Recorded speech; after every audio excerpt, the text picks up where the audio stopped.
How's it going? Let's Pesach out. All right, Larry, you're a Jew again. Welcome back. I made a crazy risk, a gamble. And it's about to pay off.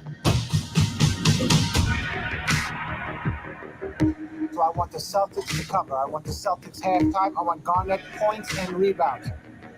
What do you know? I don't know. I just know.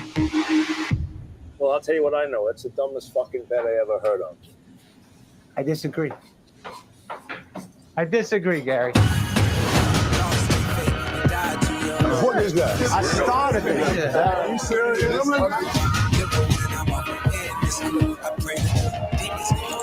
You're taking my money all over town, placing bets. I'm having very serious second thoughts. Are you serious right now? I know I fucked up. Howard, where's the money right now? Howard, got my money? Howard! Is it too late? I'm done. That means nothing. It meant nothing. Please. Give me another shot. You like to win, right? This is no different than that. Black June power, nigga. This is my fucking way. You think I'm stupid, Howard? You and your whole fucking family. I heard you resurface your fucking swimming pool. You know how that makes me feel? Never You think your life is more important than I my don't know who said that. I told you about how things were gonna go. You like the way things are going now? That's my family.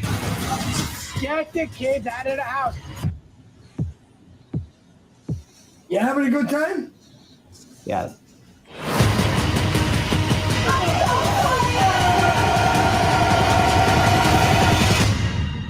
This is me.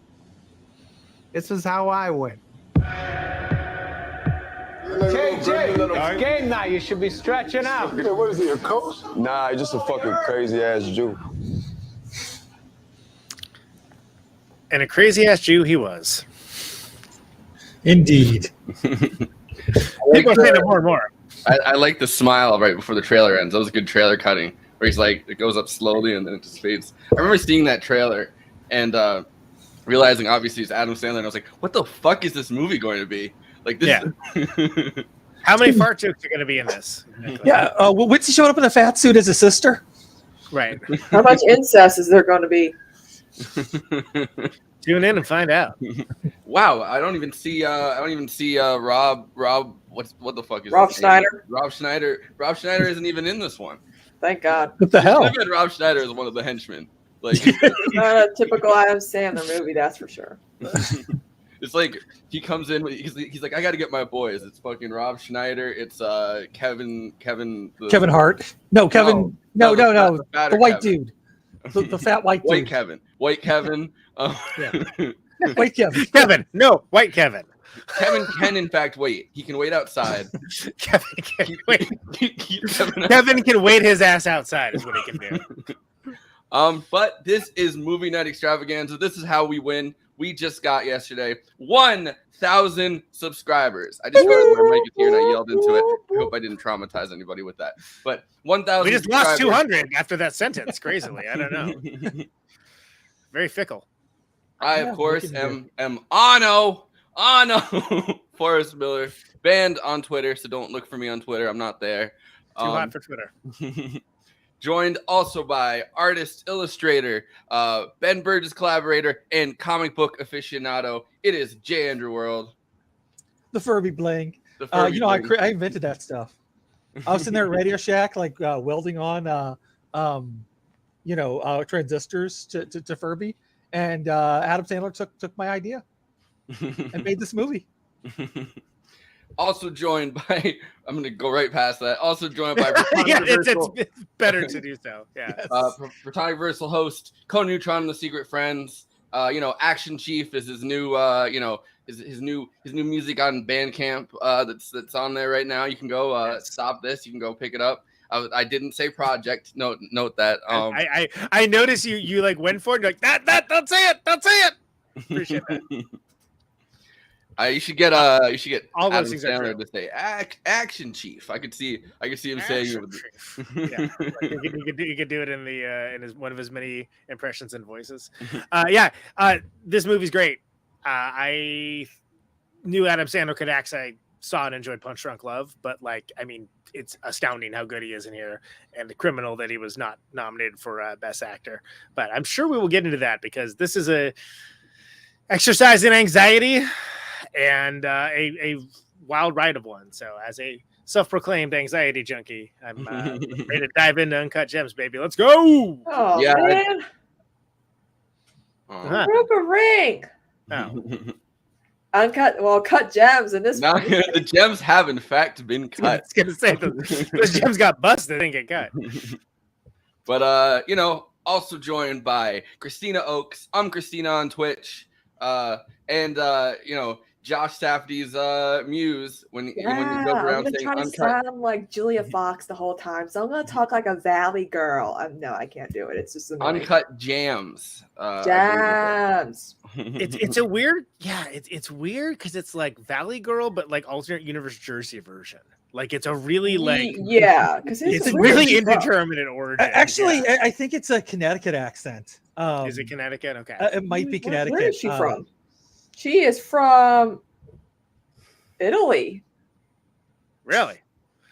I was gonna say Adam Sandler's imagination is what I would guess. Oh, she moved to New York City. Okay, that explains a lot because a lot of people don't realize that for millennials and whatever, the accents are starting to kind of not sound like how they used to be, it seems.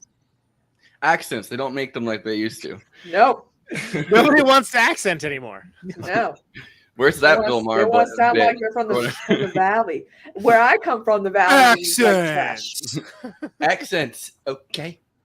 What? Back in my day, okay. New rule. Okay. Accents. New rule. If you're gonna make up a new accent, okay, I don't. I'm confused on why Bill Skarsgård doesn't sound Swedish when he speaks English.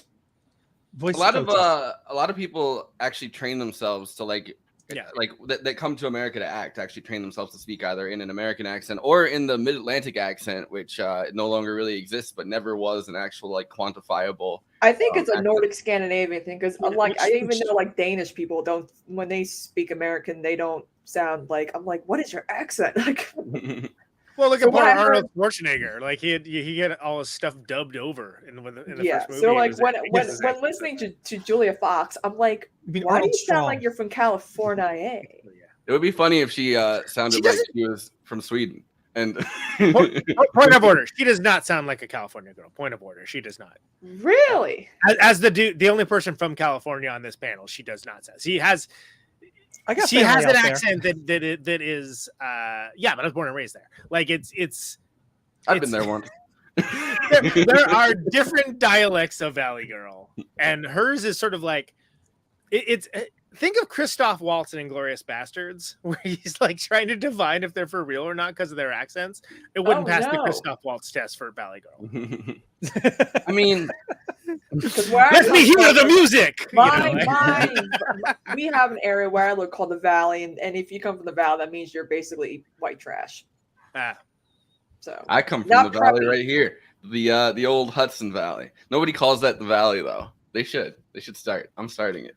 Well, I want to hear what a Valley Girl accent that comes from the Uncanny Valley sounds like. There we go. I think not dissimilar to Julia Fox there. I was gonna say Ex Machina, but yeah, that works too. Uncut Jams. Yeah, she said that even weird though for like a fake Valley Girl accent. I actually like they did like every time she goes viral for something she says. One time she talked about like an eye makeup look she did, and she's like, I actually did it myself. Yeah. It's the weirdest. It's just a bizarre accent. Like, and more power to her. You know, it's she can act, but I'm like, you got to work on like your like presentation and like like how to socialize, because when you do interviews you're just weird. I like the weirdness, but I'm like, yeah, you got to work on your fucking presentation like me. Let me coach you through it. Hey, when I say low cut, I didn't mean that low cut. At least they didn't I meant at least they haven't Borat mispronounced her name like with John Travolta and Idina Menzel, who's also in this film. So wait, real quick, I only know her from this film. I had no inclination. I didn't know who she was before this film. Was she like someone that was known before this, like as like a? Okay. Yeah. She was in Playboy. No, yeah, she was actually the cast her as the new Hugh Hefner. Who would have guessed? No, she was. She comes out of Wicked. The music. Oh, talk about Idina Menzel. I don't know anything about it. Oh, wait. Do you mean Idina Menzel or do you mean Julia Fox? Yeah, I meant Julia Fox. Oh, Julia Fox. No, this was her first. This was her okay. This is her first movie. She was in Playboy before this. Like that was her other big thing. I bet.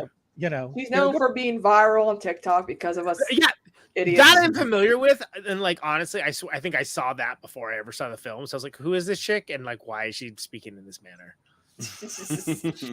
So because the reason that she says that she was the muse for this movie is because they like kind of found her and like cast her in this when she hadn't acted before. Because she hadn't really been in. Okay, I see. Yeah. Right, so this was like a role that was crafted, I guess, for her. I mean, the name is literally Julia. So since I'm already taking us down this rabbit hole, where was she discovered, or where did they find her? Here, this is them talking about. So I know we basically got out of the intros the skin of our teeth, but like I'm genuinely curious. All right, so this is them talking about the auditioning process for this. Cool. Which apparently they wrote this. They did 160 rewrites on this movie, which is an insane rate. So the anxiety that you're feeling throughout is probably the anxiety they felt every time they had to change something. But we got to make a new draft. Fuck. To go back to the Sandler question, yes. Eventually, Good Time was the film that broke contact. Okay. Yeah, movie, and that's when I decided these guys are good enough. Okay, we were ready for the Sandman. Yeah, they're ready. I actually think when I look back on myself, the 25-year-old version of myself who actually had the nerve to think, we're gonna go offer out to Adam Sandler. I think what an obnoxious little shit. No, that's a driven young man. Yeah. But I understand you guys did some prep before the film, to kind of do some tests to try and find the character. Yes, I went down and studied with you guys hooked us up with getting the inn on 47th Street. We got to know the block. Mm-hmm. Got to do a lot of sitting there watching different jewelers sell stuff. They taught us the game a bit, all right? And then gamblers became a big part of the movie. So you guys set me up and all of us up with hanging out with gamblers and watching games. And was Julia involved in this prep at all? Julia, well, I remember when you first called Julia to do this, how she said, "Can I have pickles when I'm there?" Julia, do you remember the night when we were with all the gamblers watching basketball? Of course. How could I forget? And did you give any? Was there direct? Like, what was? What started before that? It was a 2-day thing. The screen test with you. It started off in Barney. Yeah, right? We did Barney. Then we did a karaoke moment. Right. Oh man, I remember. Which I had. Song. What was it? We did Wicked Games, and then we did a duet. Which was cute. What was it? What was the duet? I don't remember. I remember. No, the duet was. I remember you did. It was like a Sheryl Crow moment. Okay. Yeah. Mm-hmm. Yeah. Yeah, and it was cute. But I hadn't slept the night before. I was so tired. I was like, and this is all before the movies even happened. Right? 4 months before. Yeah. Yeah. Unbelievable. Yeah. Yeah, you guys did a lot of prep. You know what I loved in the screen test that you guys did was the the scene that we wrote that's not in the movie is Howard's character and her character. She wants to buy a dress, and Howard genuinely thinks Julia looks better in one dress. Genuinely, the aesthetics, everything. He thinks it complements the body. It also just happens to be cheaper. So I think it's just because it's cheaper. I think that's why he actually liked it. That's interesting. I was playing both. And your character wanted this other dress that you liked because you thought you looked better in it. And I think you only liked it because it was more expensive. And then Mordecai, who was working on the costume department with Miyako, Mordecai played like a Barney's. And I remember he was so confused about the concept of acting. Yeah. He said, well, wait, were we filming that? And I said, yeah, we were. And there's a camera on me. I was like, don't worry about where the camera was, Morty. But and then whenever she went into the dressing room, you would pull Morty aside. But the chemistry between the two of you was really cool to see. Yeah. And it was funny. I remember everyone was like trying not to laugh. Right. Did you put that on the extras, on the DVD extras? Maybe. Do they have DVDs anymore? Yeah. My favorite on the cassettes. my favorite part, Sam, is the outfit that you're wearing is kind of like LeBron's off day outfit. You know when like you see a basketball player not on their game day, they're kind of like dressed down. Yes. Yeah. Like Nice. So she was a clothing designer first, and then did the nude modeling for Playboy, and then was like an artist, like a multimedia artist, and then I guess she ran out of clothes. Yeah, as one does. I mean, hey, she consider doing the same. Apparently, 2 years before doing Uncut Jams, she did an art exhibit called R.I.P. Julia Fox, where she put her own blood all over canvases, which most Julia Fox thing I think I've ever heard in my life. Yeah, sounds like that art piece and Sorry to Bother You. I remember not knowing anything about her when I watched this, and I was like, yeah, she's like pretty hot. Like they found kind of because I knew it was her first movie, and I was like, yeah, wow, they kind of found her out of nowhere, and like and then the more I hear about her, the more I'm like, yeah, she's hot, but like when she opens her mouth, you're like.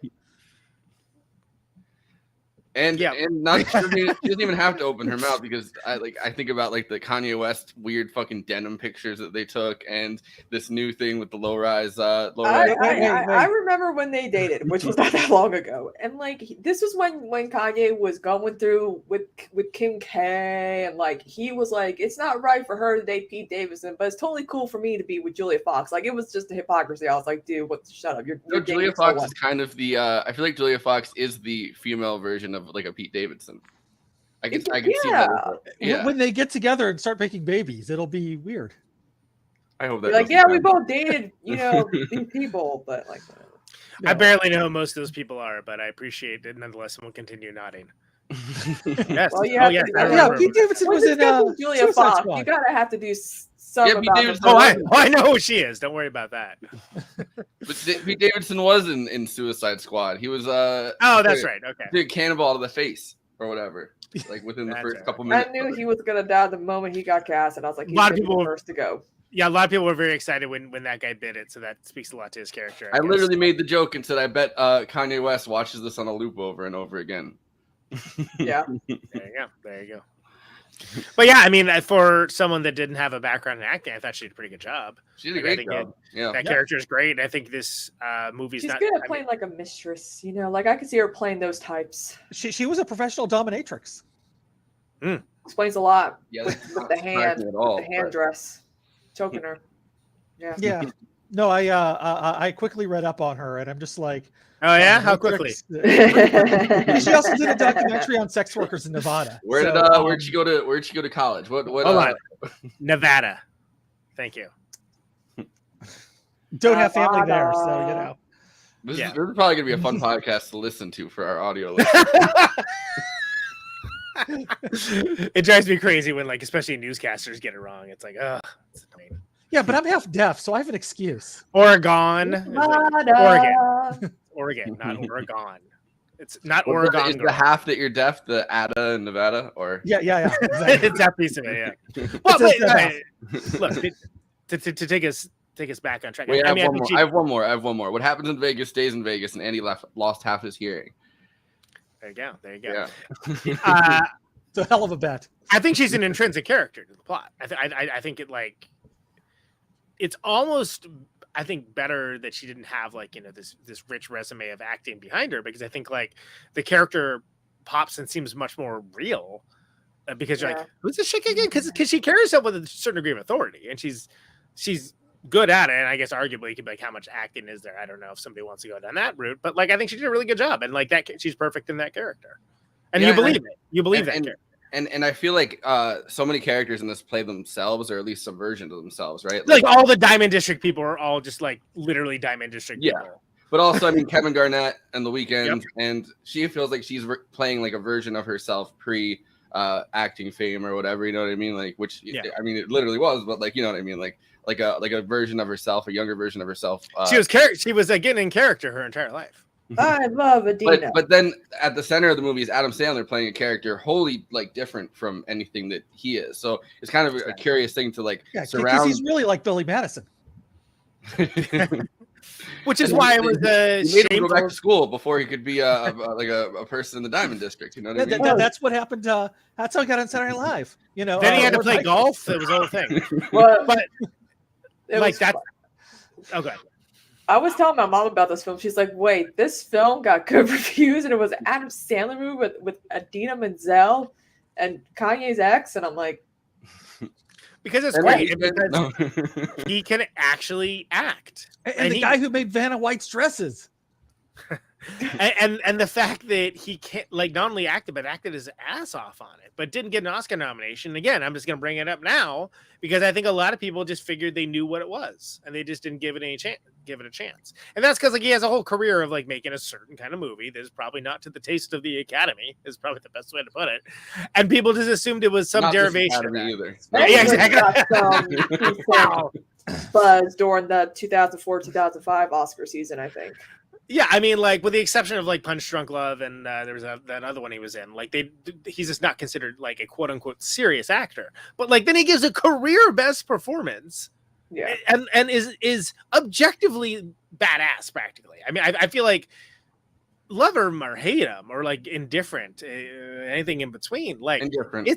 It's a good performance, and like it's not him being him. He's like it's legitimate acting, and the fact that it wasn't even nominated, let alone won, it's sad. It's sad because the way I think of it is that like there's a certain mindset, especially now, where people feel that they're very busy and that they don't have time to check out quote unquote everything. And really the sense of overwhelming is baked into part of the design. But unfortunately what that means is that people that actually try to do new things and push themselves out of like maybe what the comfortable box that people think that they're in sometimes don't even get credit for doing that because people won't even pay attention. They assume they know what it's going to be. Which kind of makes it interesting that A24 has popped up as like a distribution company that you know, film fans HBO Max has acquired all the films. So like it kind of really? That's why you suddenly can't get it on Netflix, I guess. Because it's on HBO Max.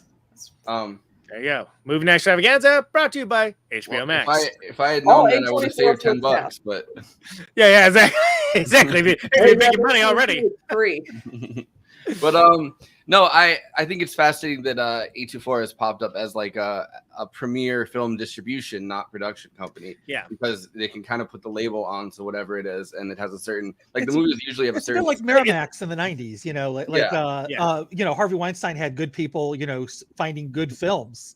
The actresses, but you know, they can get away with the good sexual harassment. Yeah, Gwyneth Paltrow did not deserve that Oscar for Shakespeare Love. I said it. I don't know. I barely remember it, so I'm another Adam Sandler movie where he gives a solidarity. I wouldn't say. I mean, it's not a serious performance, but it's like a multi-layer performance. I guess is Funny People. I don't know if you guys have seen that. Funny People's good. I'm aware of it. I haven't seen it. Good. I'm aware of it. He says. Oh, it's I'm aware of it. It's on my radar. Hey, you in the Academy? Guys, all the comedy guys in it, right? Like. Yeah, it's all the normal Judd Apatow people. Uncut Gems. I'm aware of it. Is that what the African Jews they're trapped in Ethiopia? It's heavy shit. Man, we made it. You know when Majority Report didn't renew their deal with Peacock, we decided to sign. Exactly. We snapped that right up. Sounds of never mind. I'm not gonna say it. There was something I was gonna say. I'm not gonna say it. Distribution is important for film success. That's right, Frodo Patronus baby. You're correct about that. Yeah. But yeah, I like this movie. I like this movie a lot, and I think Adam Sandler's performance is like criminally underrated, and like the amount of disrespect that he gets, well warranted, I think, in 99% of the cases. But like this movie kind of shows that he can act if he wants to. He clearly doesn't. He's good. Like again, That's my boy. whether you fuck with a movie or not, like it's the acting by Adam Sandler is like objectively good in this. Yes, like I feel like a lot of film critics like couldn't bring themselves to say that either. Like the acting from Adam's. Yeah.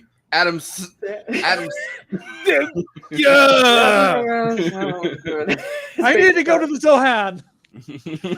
And that's the worst one. That was good. And that's gotta be, like whatever. And like Adam Sandler's like crying himself to sleep at night on his bed of millions of dollars. Like he's doing fine. He's doing fine. But like that has to suck to like know that you get something that comes in. Oh yeah, Wedding Singer was really good too. That comes in over the transom, is great. You put all your whole heart and soul into it, are great in it. The whole thing turns out great. And like all the nerds love it. And then it just still doesn't matter. People just still think they know exactly what it is. That's heartbreaking.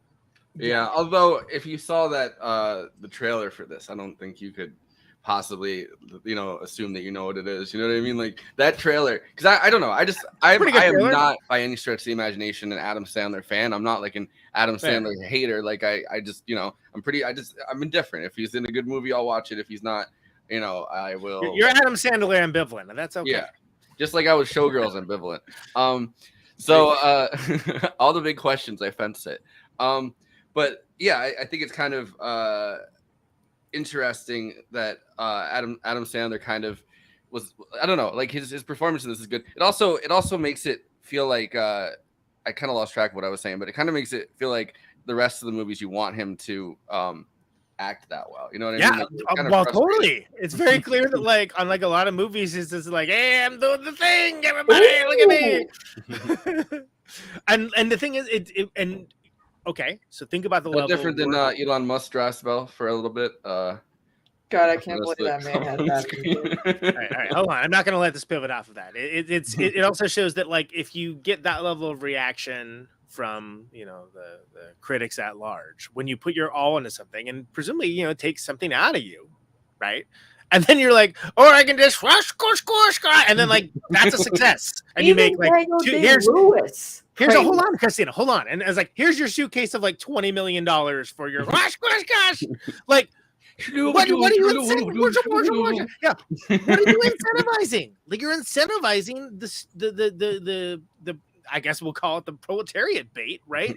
and just saying that like that's what you're allowed to do, clown. Stay in your lane is what you're saying. Yeah, and this movie came in the middle of a I remember like people that I know that are like really into film and like talking about it were like enraged by the fact that Netflix had like a six movie Adam Sandler deal, and each movie got worse than the last one. It was literally they were literally churning out these movies that one of them was like the one where he's it's like the Sixth Horseman one or whatever. That one like everybody like who worked on it hated working on it. Yeah. And like Danny Trejo, who never says anything bad about anybody, had like bad things to say about that movie. So it's like, but people were enraged about it. So for Adam Sandler to pull out like a GOAT performance, I would say, right? Like his performance in this is fucking goated up. And for him to be able to like do that after everyone was insanely mad at him for that amount of time, like, holy shit, how is he like all these movies that I would want to see made aren't getting made, but this is getting made, this Adam Sandler movie for like multi, like, you know what I mean? Like millions of dollars. Like, I don't know. It's just kind of it's a big fuck you, I think, in a good way. Daniel Day-Lewis praised his performance. When you get Daniel Day-Lewis to like say, yo, this ain't no Hoobie Halloween, y'all. Yeah. Also, this is in a Criterion collection. Is it? Yes. Oh, good. Oh, that's awesome. Well, see, Criterion knows what's up. I also say that, and this is something that I was thinking about. You could almost like 95% lift and shift this entire movie and put in like 1978 or something, Yeah. with like people that like knew nothing about Adam Sandler because he was like a child then, right? and like people are like, wow, that's a great performance. He must be one of the best actors of your time. This is such a sci-fi movie. What are those little things that they're talking into? Yeah, why? What do these things get? Don't worry about it. It's like Star Trek. Oh, okay, it's a Star Trek. Also, the word "fuck" is used 560 times, the fourth highest in a film. Nice. Can't beat Wolf of Wall Street or Goodfellas. What's the third? What's the okay? Wall Street, Goodfellas. What's the other? Fourth? It doesn't even say. Oh, you can't throw around numbers like that. You're playing with my heart. Movie. Sorry, you're playing with my fucking heart. Sorry.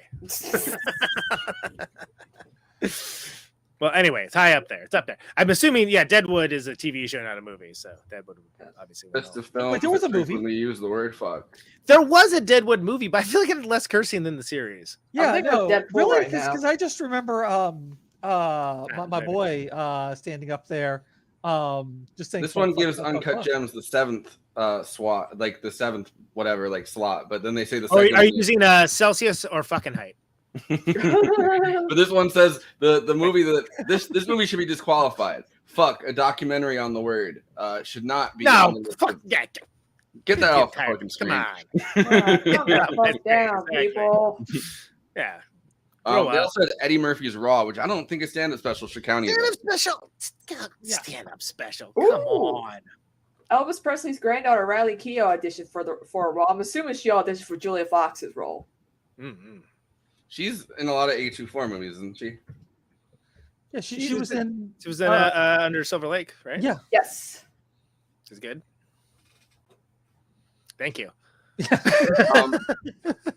Yeah, they've A24 also distributed. I feel like a lot of like their. Oh yeah, she was in Mad Max Fury Road too. That's where I was. Yeah, she's in a lot of. I knew there was another movie we covered. Films, I believe. Yeah. I'm trying to see. I don't think I've seen any of those other movies, but yeah, A24 also does. John Ross show. I see you. They did Midsummer, right? They distributed that, and they did do Midsummer, and they are becoming quite, a good, like a pretty fantastic movie distributor. Yeah, I'm looking forward to the sex scandal that the CEO is going to have in 20 years. Oh, great! Thank you for. Oh, Andy.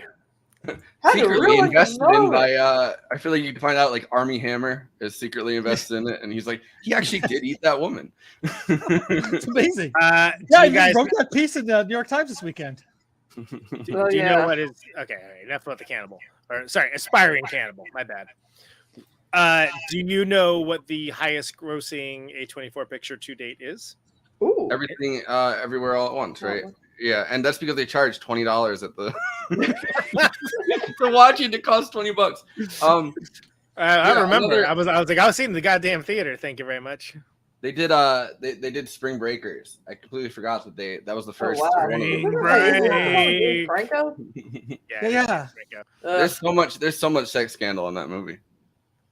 That movie is a sex scandal. Between like Harmony Korine and whatever weirdness he did for a fucking long ass time, and James Franco, like he's trying to make a comeback, and I'm like, don't call it a comeback. He got caught going through Meryl Streep's purse on the set of David Letterman and banned for like 15 years. And a big part of the a big part of like when they were doing the Spring Breakers promo is Letterman wouldn't let him come on. He let James Franco come on and promote the movie, and fucking James Franco was asking him why not, and like a bunch of times he's like, okay, fine, I'll tell you why. I came in, I saw him going through Meryl Streep's purse, and I said, you're never allowed back on the show. We have never had somebody like rob somebody at the show, but it was because he was such a junkie at the time. Damn. Oh man, you know what's still doesn't explain Oz the Great and Powerful, but okay. Yeah, that had a lot of potential, but not great, folks. Not this great. This has an Oscar win. I think Tilda Swinton. Yeah, is in this. Yeah, on the phone. Yeah, she's the one who sets the prices for the auction. If I remember. Yeah, a good comeback from Doctor Strange. Yeah. Yes. Yeah, this movie is kind of crazy for the fact. I mean, of course it is, but this movie is kind of crazy for the fact that like a lot of the people working on it aren't actors. Like and then John Amos just shows up as the neighbor. like the guy that plays Phil. like the gangster that ends up fucking killing him. Spoiler alert if you haven't watched this movie, but the gangster ends up killing him. Well, it's just like a gangster dude. Like he looks like exactly. He looks like the exact dude he's playing, which is like, someone jokes around with him. He just gives him like, the death stare, right? It's like, well, okay, give that guy a wide berth. Like whatever he's up to, we want to be on the other side of the street. I want my funny how? Funny like a clown? Yeah, Funny exactly. Say as little of that man as you can. Speaking of Goodfellas and gangsters and guys looking like gangsters, Paul Sorvino. Yeah, R.I.P. to Paulie. I think that though, him. I think you posted yesterday the thing of him walking out in the Goodfellas and fucking like Paulie Walnuts from The Sopranos is there on the corner in front of him, and he's like, "Hey!" And I completely forgot he was in that. He was in Goodfellas, but he was. Half of the Goodfellas posters, they're gone. All that's left is De Niro and Pesci. Yeah, watch out for. There was such disdain. All that's left is De Niro and Pesci. I'm just saying. Well, we have to have an equal level of disdain for the disdain that they held Ray Liotta in for the rest of his career. That's true. By the way, Ray Liotta, last role he was in, Blackbird, available on Apple TV, which is quite good. And the other one was Many Saints of Newark, which I thought that Adam Sandler movie was Halloween Hoobie was his last film, and I was Guys, what's your favorite Adam Sandler whoever movie greenlit it, that that's should not- be their last film. What's your favorite Adam Sandler movie that's not Uncut Gems? Oh boy, I like Funny People. Yeah, Funny People's good. I would go with Punch Drunk Love. I'm gonna say Wedding Singer because I love Billy Idol. Yeah, can't believe they made Wedding Singer into a musical. But there's no Billy can't Idol in believe it, so yeah. I feel like I've just like destroyed with amnesia most Adam Sandler movies, so I'm looking through the list right now to see. Smart. There's so many of them. I don't know, but some of them are actually like Little Nicky was kind of fun. Like I'm not gonna say it was like great or anything, but Baby well, Daddy. because it wasn't. But I forgot Jon there's- Stewart was in Baby Daddy. I'm like, oh, when he Big did have Daddy. great hair. So Big Daddy. yeah. So rather than naming favorite or least favorite Adam Sandler movies, can we just talk about how all the non-actors on here, like all the Diamond District people, are actually dudes that do that all day long, and it's interesting because it seems very They know. authentic, like because it is authentic. Yeah, they're really in the Diamond District. Although I don't think you could just bring cameras into the Diamond District and not like have those random ass people in there like running around the jewelry store.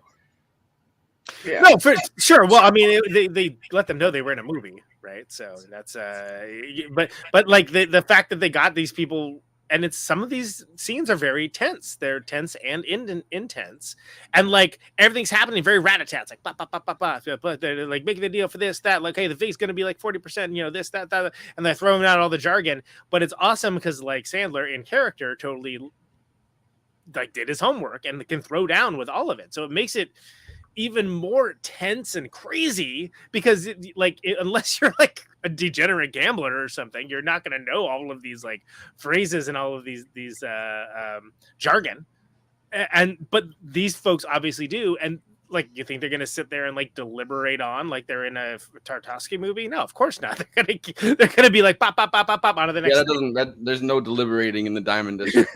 No. My mom ran a jewelry company in the city when I was a kid, and I think she stopped when we moved upstate when I was like 6 or something, and then like she still makes jewelry, but it never like took off the way that it was. Which she was making jewelry that was like in Vogue, Vanity Fair. Like she had this company that was like doing really well at the time, and she would go back and forth to Diamond District a lot, and that's where she would have to get everything because it's New York City and it's like in the middle of the city in Manhattan, and like her company was in Brooklyn, but like still like you'd have to go there and you'd have to buy the stuff to make the jewelry. And so I watched this the first time with my mom and I was like, how accurate is this? And she's like, no, yeah, it's pretty much that. Pretty much like that, yeah. Dead on balls accurate. Well, and there's like just these characters, like the two guys. They're brothers. I don't know if they're twins or not, but those two dudes running around, like it's awesome that it's what a Hollywood movie, like a big Hollywood production, would have to do to scare up certain character actors. They just got the literal dudes that do that kind of stuff, and I think that's amazing. And it doesn't always work. I mean, talk to Altman about it.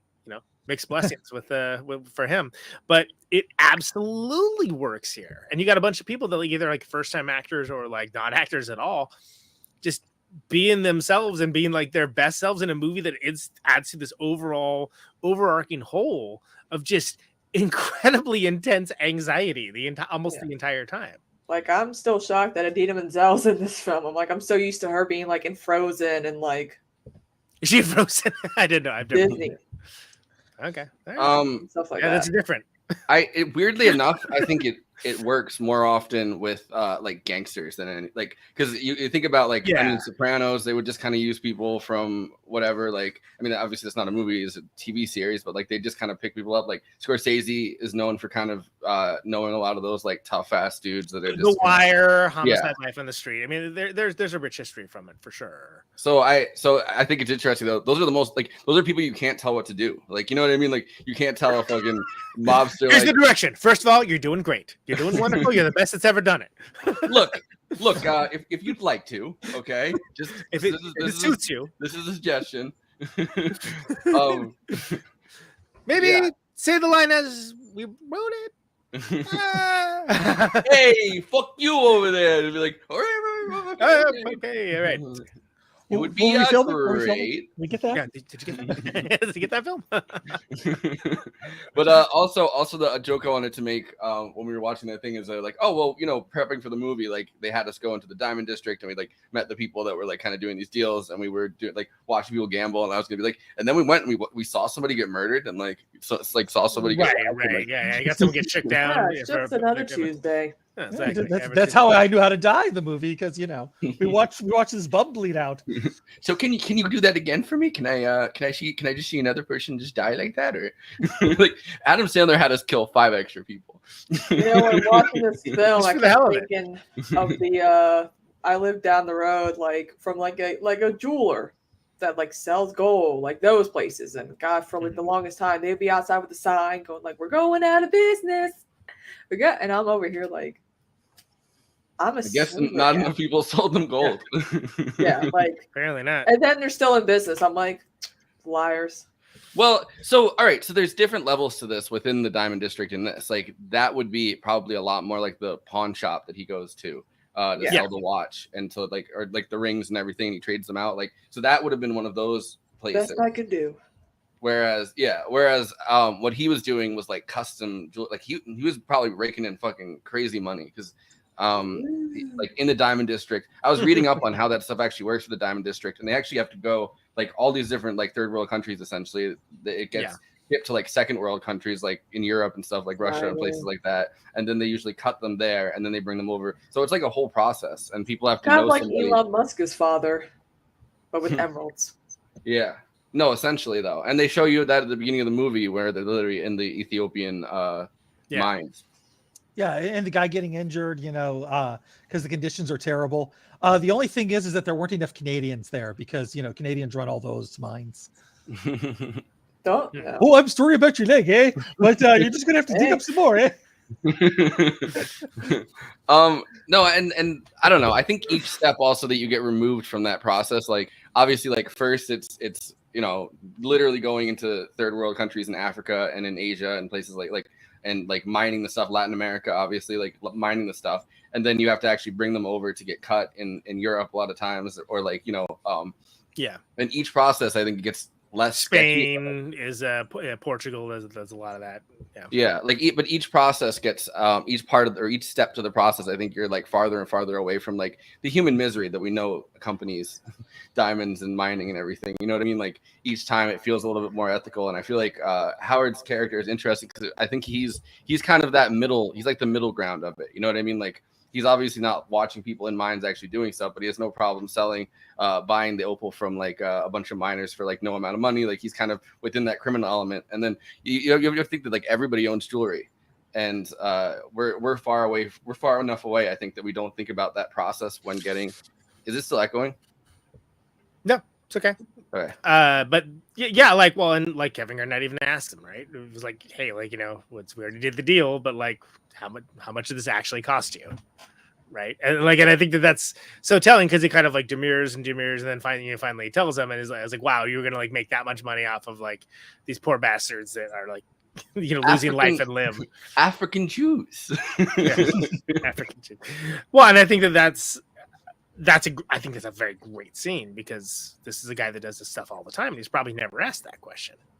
Right. Because, like, first of all, he's just got he's got the there's a certain charisma that's mainly chutzpah. Let's be clear that comes from somebody that's always wheeling and dealing and operating like that, and like he's also a guy that it's like shock and awe almost with like what he's up to. So he probably never gets pressed on the issue for something like that because people think about the results and like the nice glass case.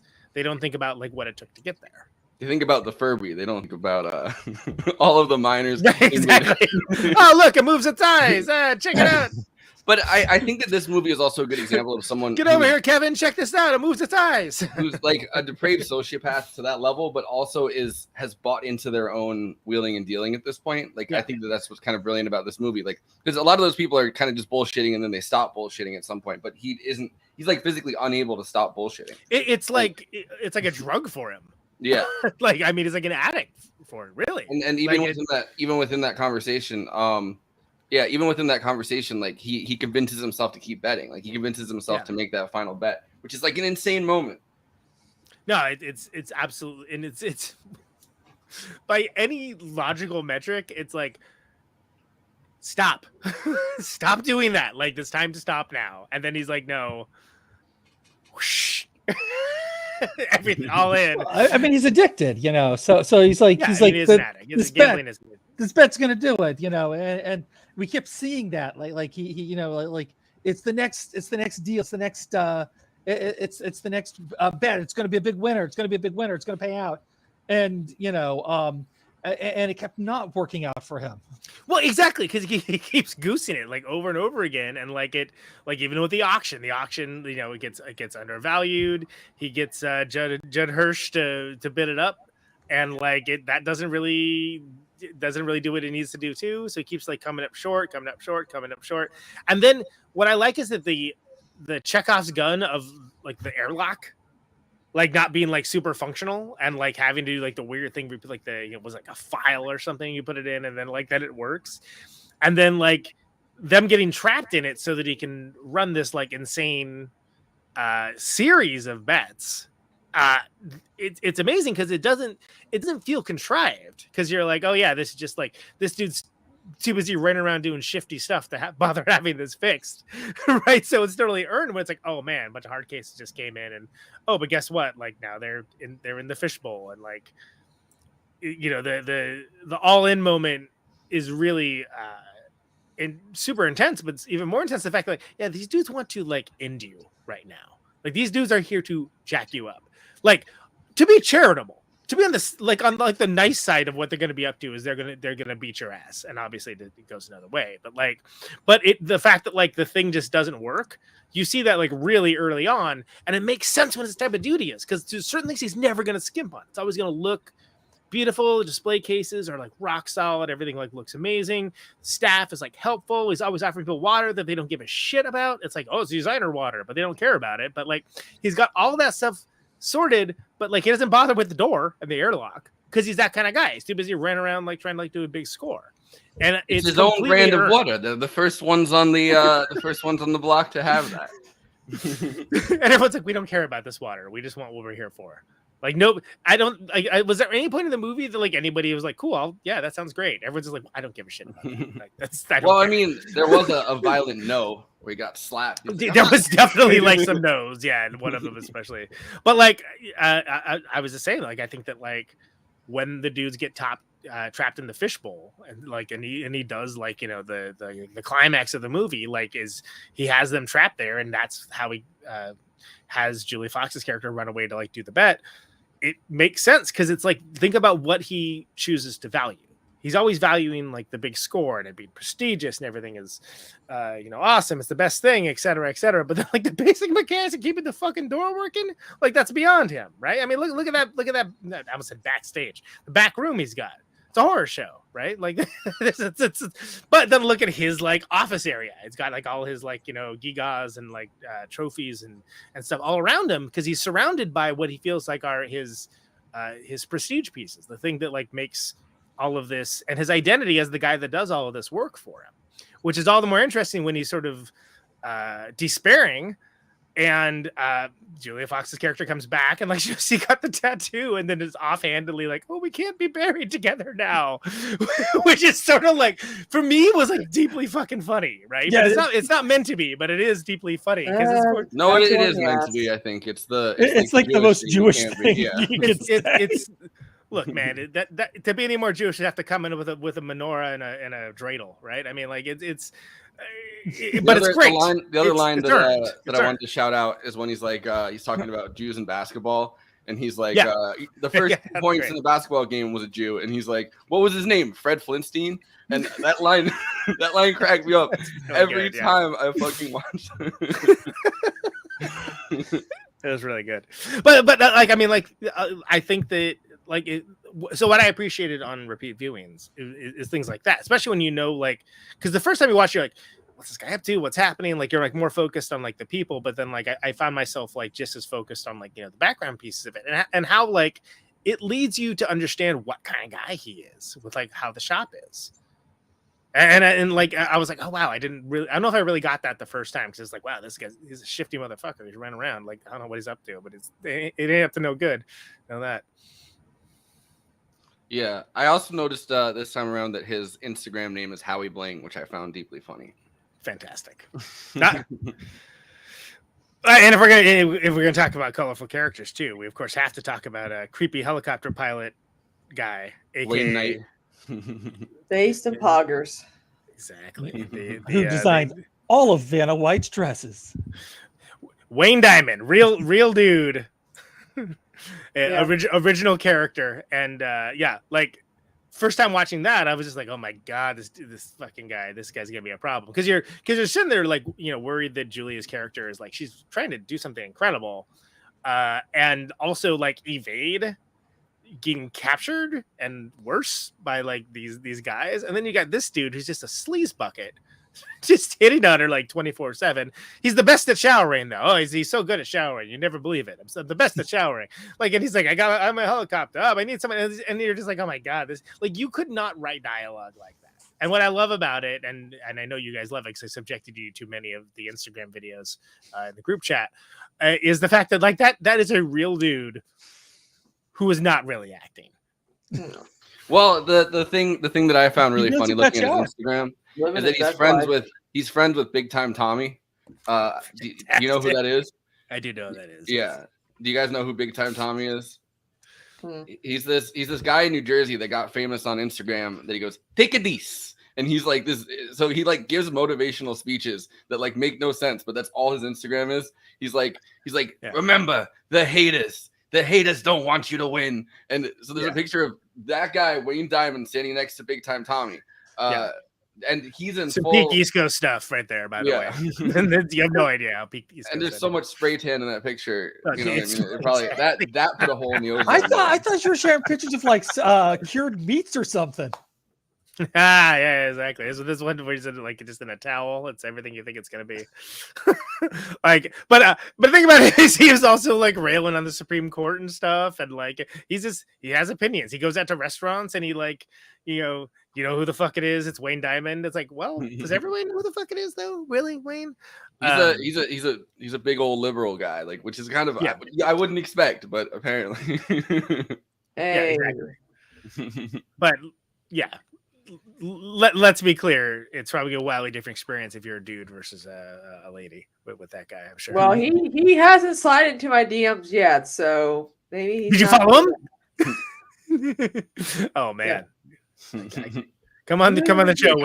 Coming up next week on the show. Literally no one would get a chance to talk except for Wayne Diamond. It'd be like John Barber all over again. Like John Barber, hopefully without the Forrest being yelled at to get to try and take control. I got yelled at by Wayne Diamond. Wayne Diamond District. But yeah, I mean, like I love that they fit in, and like because you look at that, you're like, yeah, it tracks it. Not only was dude to have a helicopter, part of his whole identity would be a dude that he flies it himself, right? And like that's his whole deal. And like, all right, yeah, we get it. You're the best at showering, cool. Nobody showers as good as I do. I would watch a reality show though with him and with Big Time Tommy. And oh yeah, I mean that's gold. Like how is that not good comedy right there? Yeah, turn this off and watch that. I mean, yeah. Jesus. So I hate reality shows. Don't turn us off. Yeah, don't actually do that. Yeah, Kevin Garnett playing himself. I have this clip of them talking about casting him to play himself, and we haven't really talked about that yet. So he's good. Be an interesting direction. Yeah, I mean, none of us are sports fans, right? Like, really? No. Okay. Nope. Because I watched something on this. I didn't realize those were real games too that they were showing. The actual scores from the timeline of the timeline of the movie. So apparently, if you are actually a sports person, that would actually be like, oh my gosh, what? Oh my gosh, like you'd be really into that. Oh my gosh, there's a ball. He just put the ball in the hoop. Not following sports, it doesn't really mean anything to us. So I wanted to point that out because I thought that was an interesting fact. They actually had to find a basketball player. I don't know. Is that in the clip? Go ahead, play the clip. Yeah, I think the clip is that. Okay, go for it. We started writing this in 2010, and it was contemporary. Like there was a basketball player, Amari Stoudemire, who we wanted to be there. And then as the movie kept moving forward, it would shift with the time. And then eventually it was going to be contemporary at the time. For today, it was going to be Joel Embiid. And we were going to shoot over the summer. It was going to be perfect. But once the production shifted into the fall, an active player became out of the question. It's like, okay, now we have to use a player who was recently retired, who could realistically play themselves as much as 10 years, like from 2019, 9 years ago, 2010. But then you look back as far as 2008, but then we had The Weeknd was a part of the film as well. He's gonna be major, even though he's from Canada. This guy looks stupid. He wasn't a public person until 2012. Once we spoke with Kevin Garnett, it was like a game changer because there was such a passion in his voice about the game and about life and an intensity.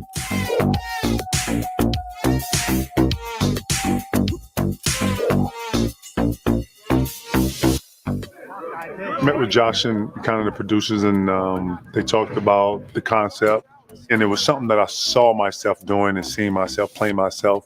The whole story was something that I could totally believe. I definitely would come to a jewelry store with a bunch of people, turn the jewelry store into like hours. Music's going. Next thing you know, water, champagne. They not lock the doors when you're in here. Yeah, I've definitely done that before. It has some very, very parallels to it. For some reason, he was a blind spot in the casting because I hated him. I hated Kevin Garnett. I couldn't get over my basketball fandom and try to inspect why I hated him. I was a Knicks fan. I hated him because he just was he destroyed us. He did, but it wasn't just this guy. He goaded you. Yes, he would destroy you and mocked you when and then he rub did it in. destroy you. Yes, that's it. That's my man. So the first thing I said to him when I met him is, "I hate your guts," and I think he really responded to that. But I meant it, and I said, but I was letting him know that I hated his guts, so that whatever he was doing in his persona was working, and he loved that. I'm here to bother you. I know it is. What's going on? Listen to me. I got 175,000. The player is a central character to the story. Unlike other scripts where you can have your character that you wrote and then you go out and you cast that character, this was different. You had to cast the character and then write the role. When it became Garnett, like we were saying earlier, Garnett's persona in the NBA was an intense one, someone filled with passion. That's a sign for that I need. Yo, bro. I can't sell it. What you mean it's not for sale? And he's a superstitious yes, person. Yeah, that was the thing. He asked told him stories about his youth. And we asked him about like, well, what would it be about this rock that would make you want to have it? And we had just an open conversation with him about the intentions of that. And it's not easy to kind of attach yourself and act with a rock, and say, I need this thing.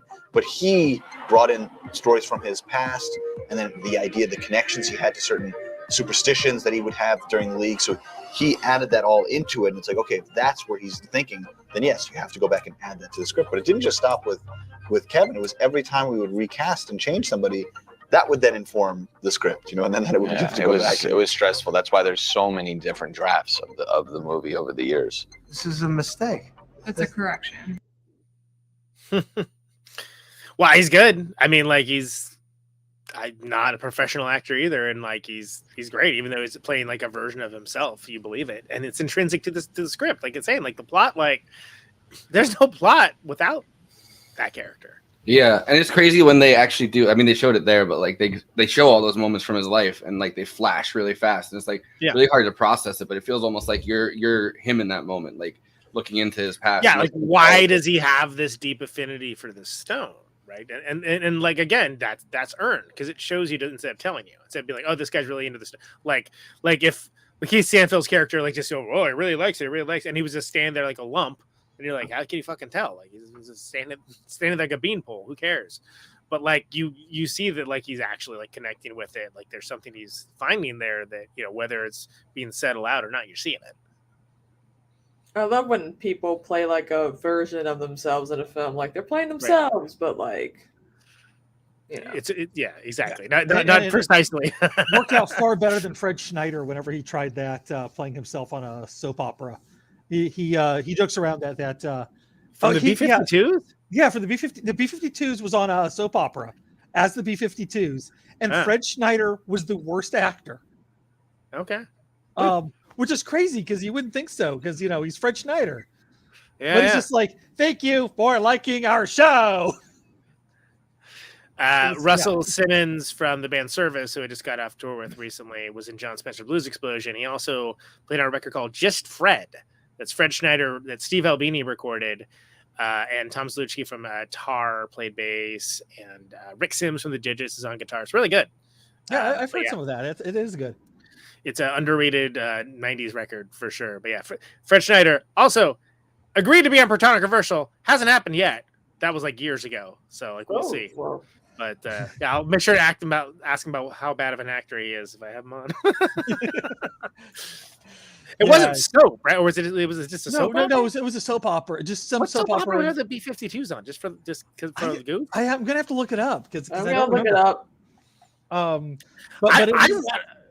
Go ahead, Andy. Sorry. No, it's actually it's genuinely bad to see it. It's like so it is truly cringe to watch his performance. I believe it. I'm curious about what the other casting choices were. Like we mentioned Riley Keough. Is that her name? Like potentially in the Julia Fox role. But I'm curious what the other alternate castings are because I think I don't know. So this is the question. Like, in a way, I feel like you could Howard Ratner could be played by a bunch of different people, but in a way, it's like there's something kind of like. Okay, there you go. There's something razor's edge about the way Sandler does it. That like, I mean, it would have to be like someone that's a really good like deep character actor, and I don't know. It feels like the movie's sort of built around that, and then even like small characters, like Keith Stanfield's character is like, I've known guys like that. Right, that are like they're part of their whole identity is they're like the gatekeeper for like the famous person. Yeah, and like Paul Giovanni being like one of the people considered for that part, but I don't know for a fact because I was busy looking up Fred Schneider. You got all the Fred Schneider factoids to look up. Hey, it's a full-time job, people. It's a full-time job. I know it is. It truly is.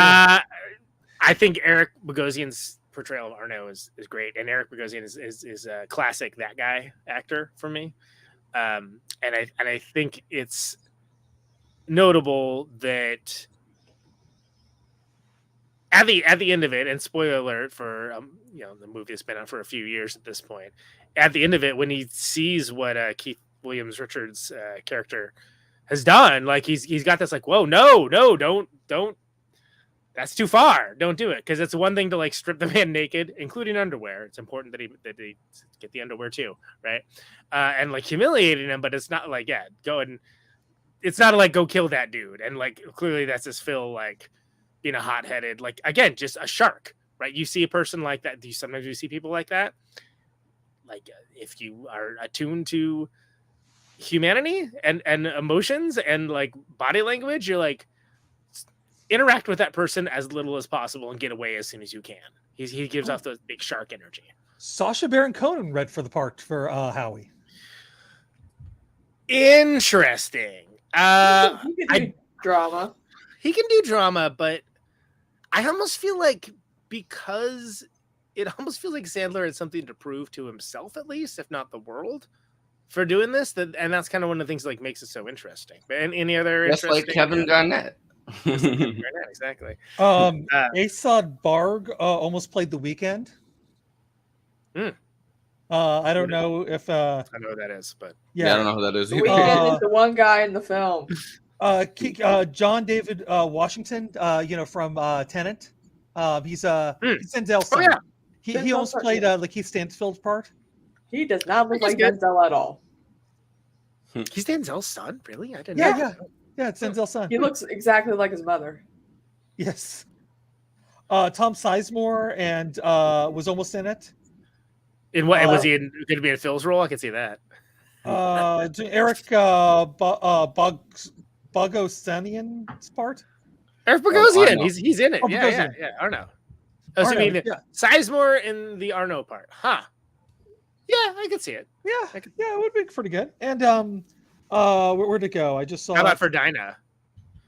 Anyone for Dinah? Yeah, actually, Isla Fisher. Sacha Baron Cohen's wife. Oh, okay. The Australian. She always gets confused for like Amy Adams and like other redheads. She was in pilot season with our last guest, Matthew Film Guy, and Sam Cedar. Sam Cedar. Okay. Yeah. All tied together, people. She was Mary Jane. Yeah, it's the sequel to Who's the Caboose if you've not seen it. Yes, classic. Which film. definitely it's definitely worth watching. I wouldn't say it's brilliant and great, but it's fun and worth watching. All right, there you go. That's your Indie World Minute. Yes. But I think that it's Sacha Baron Cohen. I don't know. I think you could do it, but I think it's a different movie. I think there's something. Oh, there's something for Howard Ratner. Yeah. No, come on. No. I like the guy, but nah. No, he was slated to play Howard Ratner, and he left. Wait, the film what era? apparently. What era, Jonah Hill? Like what? 2019. Like whatever. 2019. So it was like him trying to do a departure. No, because they tried to make this movie over the course of 10 years. So like, yeah, well, it doesn't really say. It doesn't really say. It just says his departure led to Adam Sandler getting the part. That's well, thank goodness. Because I think he's capable of having a performance. He's good. I don't dislike the guy. I'm just saying it's like it's gonna hit different, right? It's gonna hit. Play him like Wolf of Wall Like Street. Sacha Baron Cohen was supposed to be Freddie Mercury, Bohemian Rhapsody, but he dropped out because he wanted to be more nitty gritty about Freddie's life. And we all know, even though Bohemian Rhapsody was pretty good, it still kind of didn't portray. Yeah, it was classic biopic shit. I mean, like whatever. It Not rounded like off the Rocket Man, edges. though. That's a film we gotta discuss. Though that's a good one. That was actually how Bohemian Rhapsody should have been. Very. Maybe we'll discuss it Saturday. Hey, this is not actually Jonah Hill's Uncut Gems look, but this is what I think it would look like. Oh boy. Oh boy. Or don't. But everyone wants to hear Like this The sort of Weeknd? bit. Oh boy. Well, that's crazy. Oh, there we go. That's the tracksuit they're talking about. Yeah. He's definitely do it with the fucking Wolf of Wall Street voice where he's like, he's doing the thing and he's like, smoke crack with me, bro. So it would, I don't think it would work. I can't see. Russell Simmons was in Butter 08. Yeah, we were talking about that in Nashville. Thank you. That was like something that happened 20 minutes ago, but I just saw it. If these were guiding light. Yep. Also, I apologize. I had to run upstairs and turn on the AC or like the air because it's humid as fuck down here. I mean, yeah. I have my bad boy on 72. So I kept like starting to talk and I feel like I was gonna pass out and like crazy. I think the direction on this is very good, and I think it's interesting those dudes make these movies like as a team. Like Good Time was the same way, right? I mean, I've only seen the two from them, but I've not seen it. This is the only one I've seen, so You know, I can't speak about the other I've seen Good Time. Good Time's good. I've seen the first. Well, I think I can't remember if I turned it off because I was just like too anxious because I didn't know what their movies were like. Or It's a pretty anxious movie, yeah. It's like anxious. It's anxious without like the fun side of it, like this movie has. Which it's not like Good Times, the TV show from the No. 70s. Oh my god, Not at all like Good Times. I wonder though, like with Josh Safdie's muse, Julia Fox. I wonder if they will do more collabs with her in future films. I mean, I'd hope so. I think they worked well together. Because how some directors, even directing teams, always pick some of the same people over and over again for their films. Yeah. Yeah, they don't seem to do that. Maybe she was wearing that outfit for an upcoming part. Uncut pubes. As Vampira. Her body is she has a long torso. I would be able to pull that off because like her body is so long, it just looks weird. But with me having a short torso, I can pull that off easily because it'll make my torso at a decent like length or whatever. I think we need to make that Patreon content. Yeah. Wow, they said that their first instinct was to cast James Caan as Howard. Wow, that's I cool. love James but Caan. James Caan is great, but like I think I could see 70s James Caan. It would be a really would fit more than like later period James Caan because like he seemed like he'd play like he became an old man. A different kind of old man. James Caan. It does tend to happen to you. At some point, you become an old man. Yeah, no, and I'm not saying it's a bad thing. It's just Tell like me. I don't quite see him as the old man that I don't know. They're not going to be hanging him out the window and stuff, right? Yeah, there's physicality that you can't do.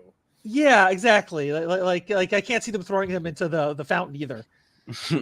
Yeah, Adam Sandler's like body in this is just kind of breakable. You know what I mean? Like he just keeps getting back up Him and in like the trunk, and he's like Gumby over there. I mean, James Caan could have done this like years ago, but that's a different story. Yeah. At the end of the movie, he's driving the car, and then everyone pops up from the fucking toll booth and just starts loading him full of fucking bullets. Exactly. Yeah, it's in his contract. Look how they massacred my boy Howard. I mean, that was the worst part about Alien Nation was when they did that to him. Mike Francesca, we're going to mention him being the bookie. Yeah. He I don't really know sports people, but like I know about him because of Jesus and Marrow. Like everyone, I know so many people that are into sports. I don't do sports. That are. I mean that guy is. You don't need to know from sports to know that guy is like one of the guys in the sport. So it's interesting to have him as the bookie, I think. Well, also New York sports, right? Like he. Yeah, New York sports. I should have specified that. Yeah. Him and he's like the main... Chris Russo. Yeah, so like he was on Jesus and Marrow all the time or they would play his clips because they're both like Knicks fans or whatever, and so I knew about him from that. I wouldn't have recognized the cameo though if not for that show. I don't think I'm so tuned out of anytime someone starts what talking you guys about are even sports, talking about. The guy that plays his bookie. What are the Knicks? The guy who plays the bookie is a very famous New York sports personality. Okay. And, I mostly know him from like other shows goofing on him or like making some homage to him and how he just always seems like he wants to be somewhere else. But whatever. He also farted on air one time, I think, if I remember correctly. I remember Jesus and Marrow like pointing that out. That's right. That's right. R.I.P. to that show. That's a bummer. Yeah, so the story broke on why they ended it. Apparently, their show manager, their production manager, I guess, was getting fired from Showtime because people he was just too aggressive with people and stuff, and I don't know, they didn't really go into the details on that. But one of them, I think Marrow wanted to stick with him out of loyalty, and Jesus didn't, so they decided to just end the show. Damn. I was going to assume it was some kind of personal beef, but it doesn't seem like it was. It seems like it was just like a personnel thing. I don't know. Anything else about this film we want to discuss? Yeah, I was gonna say there's plenty more we could actually talk about that's related to the film as well. Uncut. We're talking about Mike Francesca. Mike Francesca's in the film. That's completely on topic. It's more on topic than Guiding Light. Yes, true, very true. Did you know that B-52s were on a soap opera? I did not know that, and now I do, and I can't get rid of that information. Welcome to my life. Yeah, there you go. But you seek out that information. Yeah. So I have this is a clip about Idina Menzel and talking. Oh yeah, about we barely talked about her. I mean, her my girl. She's awesome. It's kind of fascinating. I think her and Lakeith Stanfield are the two actors/actresses in this that I think are really great in other things. And I'm not saying they're good in this, but like, you know, I feel like it's both of their like most muted performance, I would say. You know it's like they're secondary characters almost. Yeah. But they're important to the plot, but they're secondary. But like also like Lakeith Stanfield kind of steals the show and everything he's really in. And in this, he's kind of subordinated. His acting, I think, is subordinated to how just depraved and wild fucking like I don't think anyone could shine in that role just for the fact that like, you know, Adam Sandler's at like a 10 the entire time and he's probably at like a 7. You know what I mean? Like he's like a solid anxiety driven 7, but like not at fucking Adam Sandler's 10. Well, the character's whole deal was to be like a speed break almost, right? So yeah, it makes sense. But yeah. Well, he's the speed break after Yussie leaves. You know what I mean? You're not gonna like that. You're not. You see me out there, I'm working for other people. You're not gonna like that. It's gonna make you jealous. Crispy LeBron. Anyway, and sorry, and man. Idina, you play Howard's wife. When did you get involved in this whole crazy thing? Oh, my belt just opened. Make room. It's all Make room. It's only live. I ate a lot at lunch. Who's the pickle? No, we're eating lunch. We're eating lunch right now. What do you mean? Oh, right. This is when we're eating. That's right. This just popped open. I'm glad it wasn't this button. What did you ask me? I said, when I was did doing it the go play. up? I was doing the play Okay. where I wasn't singing. Mhm. Right. Hopefully, it You were was great in the play. Skin helpful. tight. Thank Great. you. It's a very good. And it's very then good. you guys came and met me at the library at the That was Nomad. awesome. Yeah. And we talked all about it. And I really appreciate you not making me audition. Well, the thing is, Idea of making you audition. Oh, Yeah. so nice of you. And I remember you actually said, Josh told me this. Josh said you mentioned something about how you didn't want to play the kind of normal, like the wife who feels you wanted to play a deeper kind of version of that. I hope Yeah. so.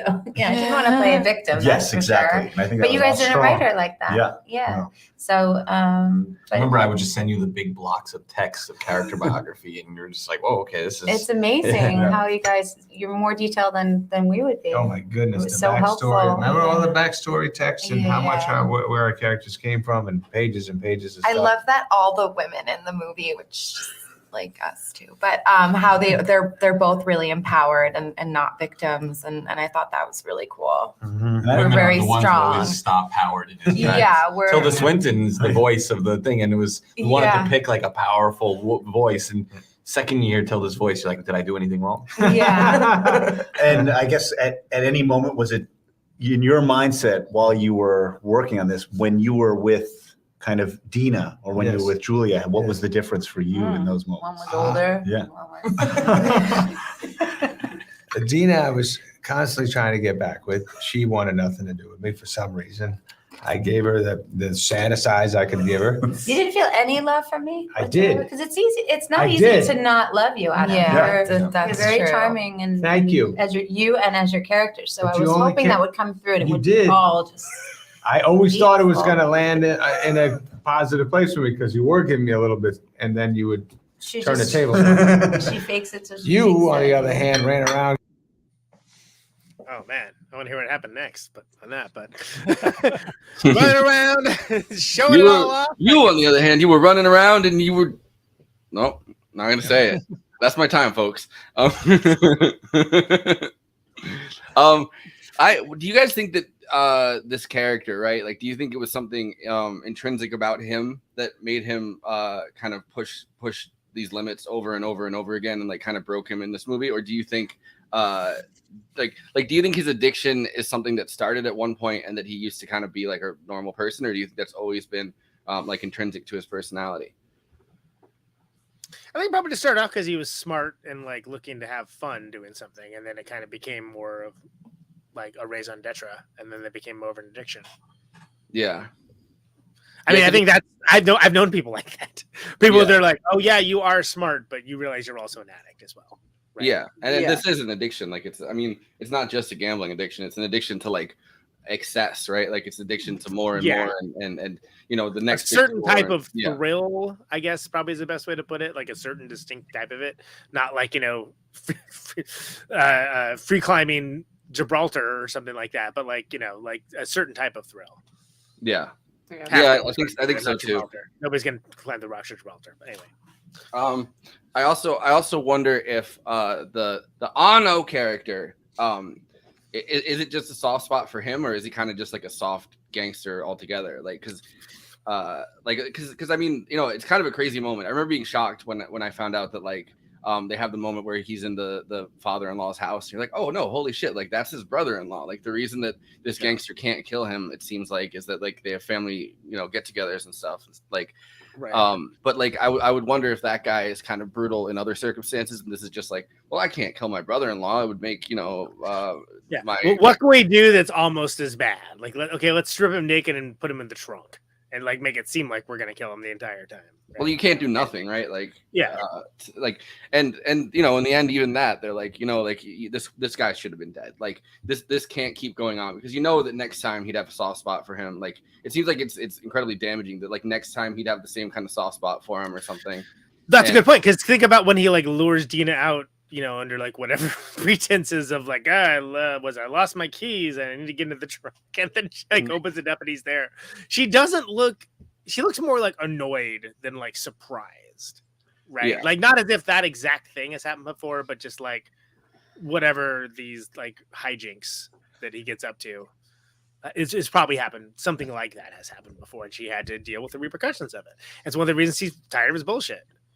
Yeah, and everybody's tired of his bullshit throughout this movie, right? Like Yossi being like, like the Yossi character. I don't know if he's except for Julia. Julia does not appear to be tired of his bullshit yet. Yeah, but she's like some girl that he hired. I mean, presumably what the story is from like my, I mean, I don't know how much of this I'm putting in and how much of it really is like in the movie entirely, but like it feels like she's just the girl that but like she's the girl that works there. She's trying to make it in New York City. She needs a day job, and then he ends up having an affair with her. And then leaving his wife. And this is like, I don't think that it's, it doesn't feel to me like it's a situation where she doesn't have the upper hand at any point. You know what I mean? And she also doesn't know what he's getting into for most of the movie. And everyone else seems to have just like, it's just been too many times of this. Like, Kristina, Josh Safdie's muse, what do you think about that? Well, I will say this about when it comes to gambling addictions. My grandfather, he would go to Atlantic City like every freaking like week, but he was a smart man. He would come in with a certain amount of money, and if he were to lose all that money, he would stop. No betting the farm. I've never been a gambling person. Like I've like there's addictions that I do flirt with, but like that's never like that's never been one. You know what I mean? Like it feels to me that like I don't know. Like people are like, you want to bet on this? I'm like, no, I don't. I like this $20 in my pocket. I don't need to. You know what I mean? I don't need to make that $20 more money or less money. I'm just good with that. I'm just being in my pocket, actually. Yeah. But I also am not a sports person, so maybe that has to do with why I'm not like I don't know. Like I wouldn't know what to bet on. You know what I mean? Yeah, I mean, I've definitely. Like when you go on tour and you go through Nevada, you there's like slot machines at like the gas stations and stuff, right? And so if you're sitting around bored and like, okay, throw in a couple quarters, whatever. Which by the way, one time I did that and I won $50 in quarters. So you're all set for tolls for that tour. Yeah, I was gonna say. So we use those to pay tolls for the entire rest of the tour, but yeah. I don't know. Older people a lot of times love winning quarter. Like they come in with the big things of quarters and just it's heavy, man. Yeah. You got to put in your rascal and like the or a little wagon. You got to come in with the wagon and so, like I don't know. That's something that like old people definitely really love. I don't know, for whatever reason. Maybe they remember when you could buy a house for a quarter. I don't know. I walked uphill both ways to buy a house for a quarter. When I was a kid, all right, a house only cost a quarter. These days, houses cost, I don't know, $100 to $1 million. I don't want that. I want my quarter house. Exactly. People talk about the multiple houses he owns. They didn't realize he got it for a quarter. It's different times. Different times, people. He got it in one of those auctions when they were foreclosing on properties during the Great Depression. Like, like, oh wow, 50 cents for a house? That doesn't seem right. It's a bargain. It's a bargain. I will say, just kind of harking back to the earlier point, I don't think Julia Fox's character of was it Julia DeFleur? Is that her name? Is I know it's still Julia, which makes it easier. I don't think that she's like operating in that relationship necessarily. I think she's genuinely like impressed with Howard's hustle, like the fact that like this guy is like doing all this stuff and like maybe like doesn't super pay attention to a lot of the details. Like maybe it's not super of interest to her necessarily, but she just sees that like this guy is, very dedicated to what he does and very dedicated. Now I'd like to buy a house with a quarter. Old people love pulling quarters out of their ears because it reminds them of a slot machine. God damn it! Trying to make a serious point here. That's why my arm always got pulled as a kid, Hey, everybody!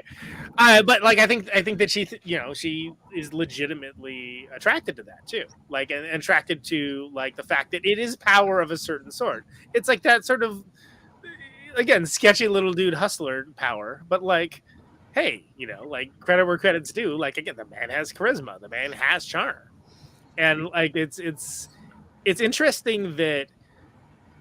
Again, we watched it for the first time. For me, it was sort of like, oh man, is she gonna like do it for him? Like, because that could be the moment she's like, hey man, that ain't me. Like, I don't know, like this is, I don't know what you're up to, but I'm not like, what do you want me to do? You want me to like, because every other character to Atlantic City? What are you talking about? Every other character does at some point throughout. Like that's what it is, right? Like every other character.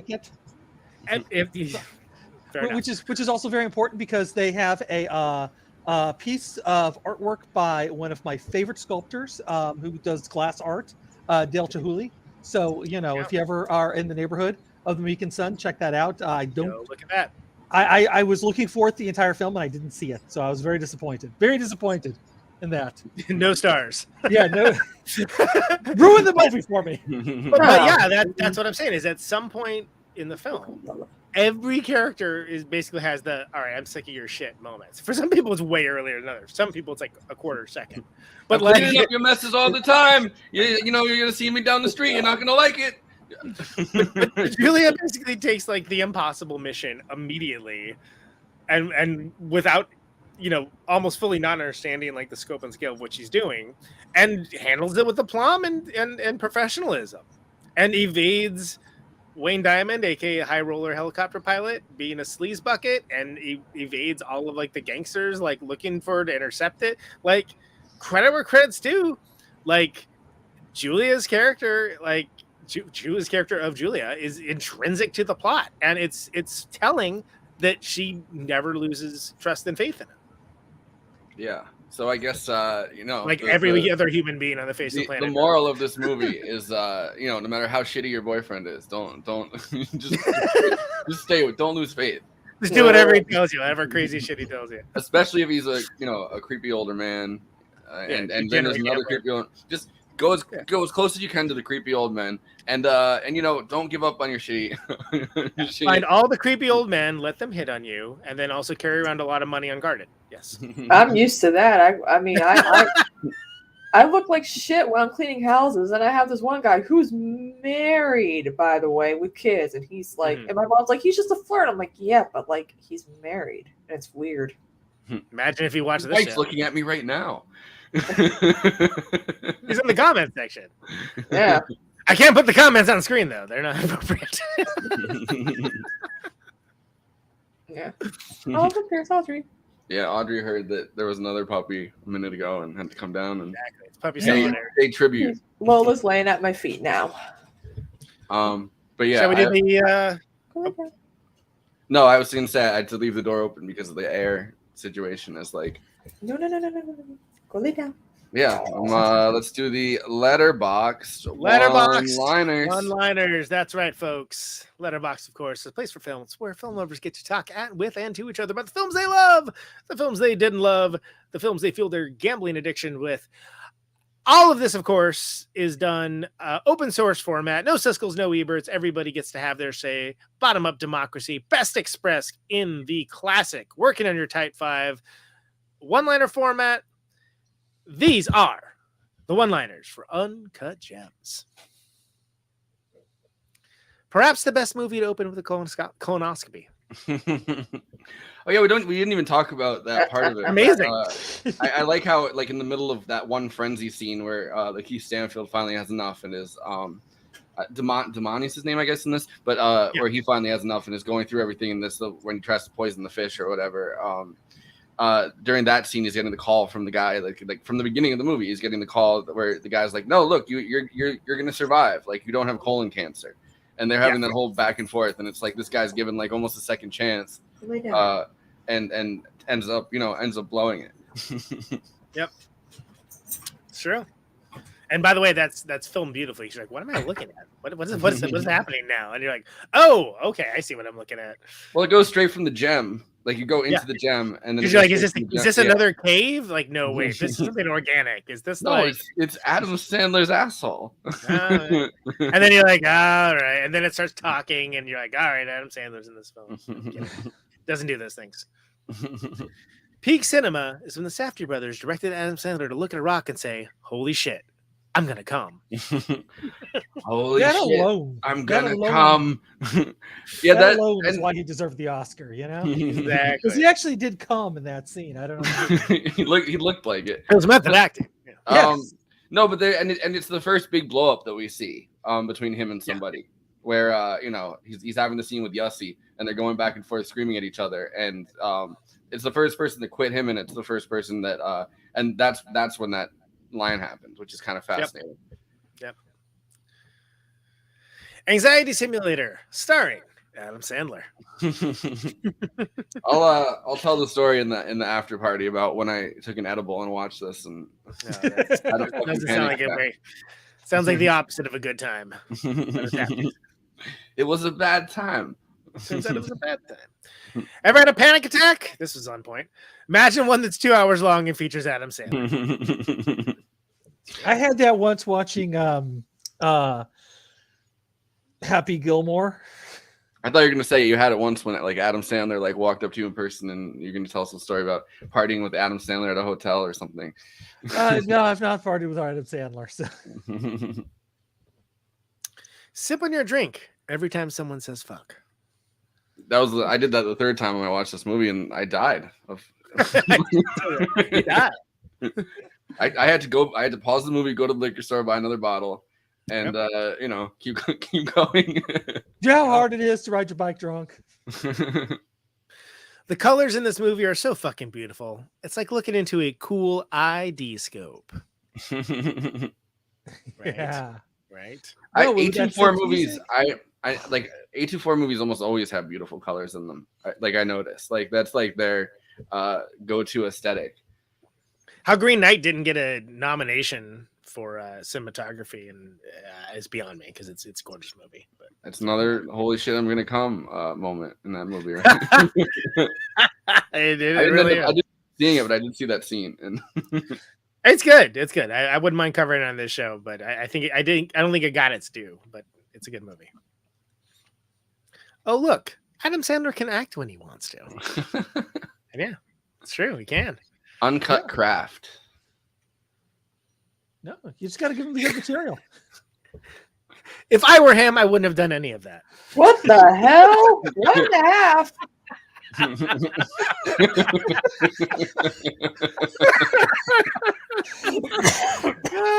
That's why we do it, folks. That's why we do it. Those are the letterbox one-liners for Uncut Gems. Please follow the show. Moving Extravaganza, which is Forrest over there, your host, Arno, with 5 exclamation points. Yeah.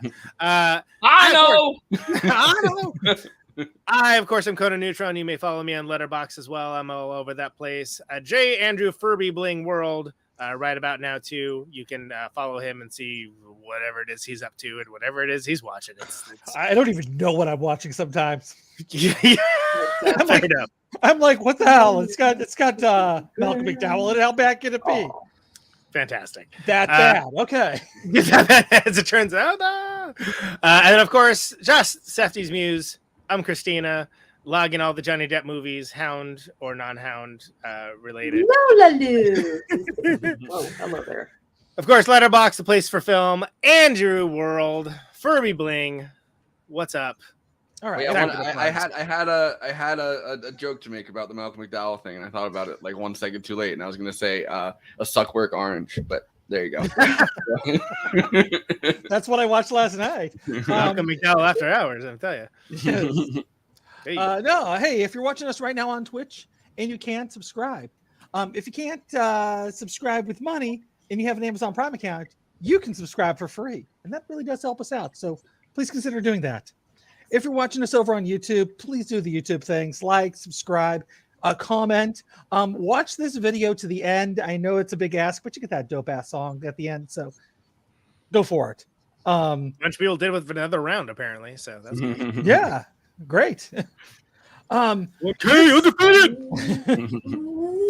If you are tired of watching this with your eyeballs, or First you of all, want how dare you?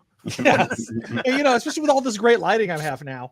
Exactly. But you really want to appreciate those awkward silences. Lola, you need to chill out. Now this is a prime example of what Andy is talking about. They will have no idea what's happening. We started laughing for no reason. You're like, oh, Andy must be tanking especially hard. This Yes, but you could do a podcast version of this wherever you find your podcast and be wondering what it is we're laughing about this time. Exactly. And we also have a Patreon. Hit up the Patreon. Are we still doing 50 subscribers? We're going to do some stupid ass movie. We're doing Morbius. I did not agree to that, to be clear. It's Morbid time. I mean, you decided that while I was on tour, and it was like we're stalled out at 20 though, so I don't know how, it might be.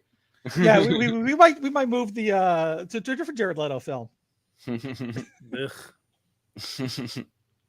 I do like that montage of every time Jared Leto's died in the film, though. Yeah, I watched a horror movie expecting him to die recently, and he lived. Oh, that's disappointing. That was the horror. That was the horror. That was truly the horror of the film. I was going to say that's how you knew it was a horror movie, is what I was going to say. Yeah. Now, speaking of helping everybody out, Kristina, you have a Twitch show, which you do lots of twitching. No, you don't twitch. I twitch too much. You do lots of twitching. Yeah? That's it, huh? Much. And I got a dog right now with me, so be cooker, Lola. You do lots of twitching. That's what you do on Twitch. Yeah. Busy twitching over there. Twitching over there. So you got anything interesting coming up this week? Apparently Sam Cedar reacted to Glenn Greenwald's like bullshit, so it's like an almost hour-long movie, or hour-long video, so we're gonna watch that. Oh, that does not sound fun. No, and I want to reach my sub goal, which I never do, but whatever. Well, subscribe to her channel. It'll be awesome. There's lots of great content, and Kristina is always very knowledgeable on whatever subject she happens to cover. So please help her out over there. And she also take has her a word Patreon. for it. She's online. Yeah. She also has a Patreon. So you can get all the bonus content you want of Josh Safi's Muse, and help her out. Also, we have Conan Neutron has a Protonic Reversal over there, and who you got coming up this week? Dan Kaminsky of De Kreutzen is up, a legendary punk rock band from Milwaukee. Actually, I've had Keith Brammer on the show previously, but yeah, it should be a good one. He's got a new thing called Dead Finger. It's good. Should be a good episode. Oh, it sounds like fun. And you got Action Chief. I get it right? Yes. Action chief. You It's dig it got right. all the action you want. It's got all the chiefs you want. Exactly. Listen, people, you got to go to band camp and check it out. The only product you'll ever need. Honestly, it's really good stuff. Most tribes, they're not all chiefs, but this one, all chiefs. It's crazy. Yes. The agenda is action. Yes. And the solos. Yeah. And you're probably hearing my cat upstairs, he is very angry that the sun has set. So he is crying right now. Skex's violence is about to break out right now. Yes. But you also have a Patreon too. And with your Patreon, you get episodes of Protonic Reversal early. So, please support his show.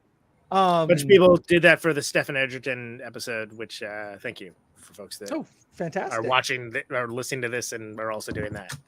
Everyone else, go to hell. No, kidding. That one person. Yeah, you're exactly. All right, that's I need a dangerous nomenclature vinyl for Conan Neutron Secret Friends coming soon too. Oh yes, thank you for that because I don't have that on my list. I was gonna say the one person that knows that you both host a movie podcast and Protonic that listens to Protonic is the one person that's like, yeah, all right. Yeah, exactly. And those are the plugs. Woo! Thanks, Andy. All right, we finished that in a tight 10 minutes. I appreciate it. It was time for a bathroom break, but that's fine. It helps being lit. You know what I'm saying? It always helps being lit. You can actually see the plugs. But I want to give Kristina the first chance to give us the old final thoughts. Final thoughts. So when I first heard that this film was going to be a thing, I was like, I actually had an instinct that this would be a actually really good Adam Sandler film. And so when I finally watched it, I was like, yeah, this is beyond a really good Adam Sandler film. This is a fantastic Adam Sandler film, and it still pisses me the fuck off that he didn't really get many awards, because usually he's always nominated for Razzies left and right. But I think the cinematography, the pacing, the plot, everything could be quite relatable to people who have severe gambling addictions. I do hope that Adam Sandler continues to produce and star in films similar to Uncut Gems, because maybe Hollywood would take him seriously if he actually starts producing more good content. But I know he said he was going to start producing more shitty content if he didn't get nominated for an Oscar, if that was a joke or not. But with him, you don't know.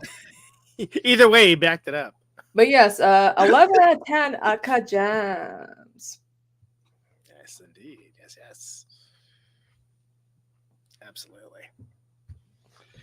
Yeah, I don't know if that was a threat or a that's a promise. It's a threat or a promise, either one, yeah. If I don't get an Oscar nomination, I'm gonna another 6 movies. Crank them out. People eat them up. I would so much. Really is astounding. So much more. The dumber they get, the more people seem to like them, which is just tells you everything you need about society. Yeah. But it's depressing. But I don't know. I like some Adam Sandler films. I don't like other ones. So I don't know. It's fine. I'm just fence sitting. Conan, let's hear those final thoughts. Yeah, man. So this is still fantastic. It's I think I called it bottled anxiety in film form. Sandler, as I mentioned, is just absolutely remarkable in this. It's career best. Yet no Oscar nominations because I think a lot of people just didn't watch it. They felt like they knew what it was, and I stand by that assessment. I think it's too bad because I think the man deserves some acclaim because it's a hell of a performance, and I think history is going to remember it fondly. And I think that's something that no matter how many Hoobie Halloweens he cranks out, there's always going to be your Punch Drunk Loves. There's always going to be your Uncut Gems. And, I think it's a great film. And I was blown away by the first time. And I actually think I liked it better the second time. So happy to be covering it. And, happy to have the discussion. You know what I was just thinking about the first time I heard of Good Time, their first movie, was on an NPR show, and they played a clip, and you do not get the same effect from playing a clip of one of their movies, like because it was, I mean, Right. you know, it's NPR, so it's radio, so it's like just the audio. I was like, I don't know, what am I listening to? What is this? What's actually happening right now? Is this like the black box on or something? Yeah. And but then I went and like I watched it because I was like, I want to know what's going on in this. It sounds interesting. It sounds, but Jay Underworld, Furby Bling. Let's hear those final thoughts. Furby Bling. I'm gonna completely disagree with Kristina because it's not a good Adam Sandler movie. It's just a good movie. Like you know, take out, you know, if it doesn't matter that, you know, saying it's a good Adam Sandler movie is like saying like, oh, Little Nicky's a good Adam Sandler movie. Yeah, that's a good Adam Sandler movie. But this movie is just a good movie. And Phantom of the Opera, man. That movie was already existed. Sorry, Andy. I'm gonna go in there. It's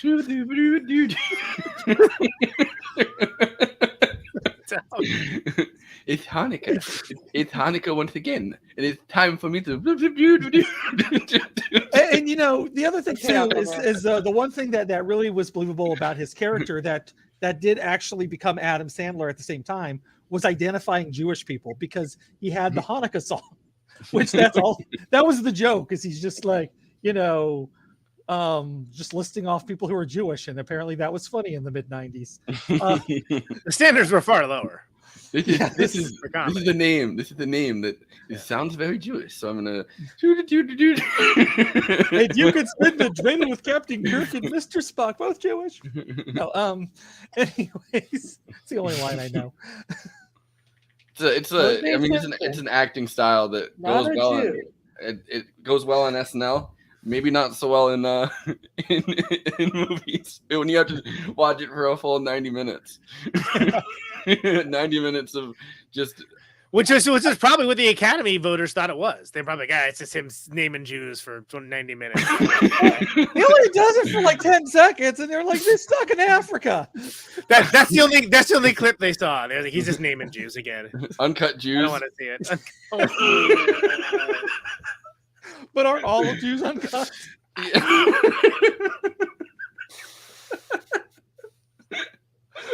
I think the lack of air in this room has finally killed my brain. Welcome to our new subscribers. Hope you know what you got yourself in for. But yeah, is that all you want to throw out there? Pretty much, like, yeah, no, it really is a truly beautiful movie. That score. The score. Oh my God. I don't even talk about the score. The score was just so beautiful, and like honestly, even if there was like another 2 hours of just them staring off into a gym with that score, I would be totally down for that. Really evokes. I think I mentioned Thief, like the Tangerine Dream score in Thief, like that kind of that kind of vibe. There were moments where it's like their score for Legend too. You know, like it was really you know, it was more than just being ambient. It was a little you know, there were times where, you know, and I mean that's what scores are like. Sometimes they're a little ambient because that's what's needed. You know, just kind of set the mood. But sometimes you need a little something more. And this had it. I mean, like. It was all there. It also didn't. I mean, a lot of the score was pretty. Like, I mean, it was kind of ambient or like mellow, and then it's like the action on stage or on screen. Wow, the action on screen was like right in your fucking face, while the music behind it was like mellow enough that not that I didn't notice it, because I definitely did, but they realized that you don't have to add. It doesn't have to be. I think so. What I would say you're probably thinking of is that it doesn't have to be foregrounded in the way that we think of, like, so many like scores are just like, it's like right up in your face, like doing that Hans Zimmer thing or whatever, and like it does its thing and builds tension where there needs to be tension built, and like creates a sense of unease now and again, but it's like surreptitious and it creeps up on you, so it works in conjunction, believe it or not, with the film. Crazy concept, right? Yeah. One moment I think is kind of like is definitely that is when he's walking down the street and there's the music that's playing at the beginning with the gem, and it's kind of just like in the background or whatever, and it almost seems like a TV show or something where they're like, you know, it's like that kind of like light kind of almost sitcom-y ambient music, and then like it takes you right into the fucking anxiety inducing parts of this, because that's like the one part of the movie that isn't. You're just confused. I mean, I guess the first scene is when the guy has his like the bone in his leg or whatever, like sticking out and is screaming. But like, am I watching Raiders of the Lost Ark? Is this the right film? I thought this was about a jeweler. Uncut legs. You know, that's the movie I wanted to watch. But but you got cut legs and uncut gems. Well, that was the only gem that was uncut throughout this movie. To like, that's the only one that they kept as a rock, which is not usually what they do. They usually bring it and they cut it and they circumcise the rock. You know.